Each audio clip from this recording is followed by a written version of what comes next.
C'était vendredi dernier en matinée.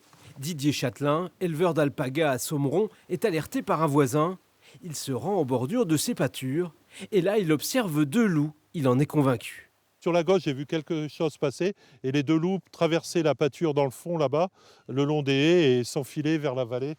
Donc voilà. Donc j'ai bien pu identifier deux loups, deux jeunes loups. Ils n'étaient pas trop grands, mais vraiment bien avec la robe du loup. Après, dire exactement la longueur de la queue, les oreilles, ça je ne peux pas vous le dire. Mais pour moi, ce sont bien deux loups. Selon la préfecture, les premières investigations de l'OFB viennent d'établir à l'inverse qu'il s'agit de chiens domestiques. Sans attendre, Didier Châtelain a alerté les éleveurs voisins pour les mettre en garde. Inquiet de longue date de l'arrivée du loup, il n'est pas rassuré.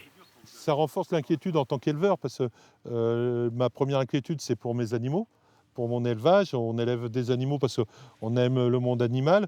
Je n'élève pas des alpagas pour une filière viande, je les élève pour une filière sur la laine et la génétique. Une cellule de vigilance et d'alerte est en cours d'installation dans l'Aisne. Pour la préfecture, il s'agit de se préparer tant que le loup n'est pas encore sédentarisé.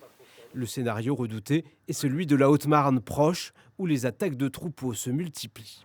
Ça va aider parce qu'il y a quand même une écoute, une alerte.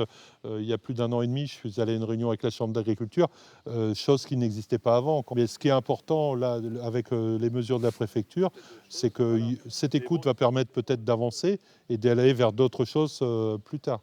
Les autorités mettent en avant des aides à la protection et à l'indemnisation des éleveurs. Didier Châtelain, lui, va d'ores et déjà placer des caméras près de ses pâtures.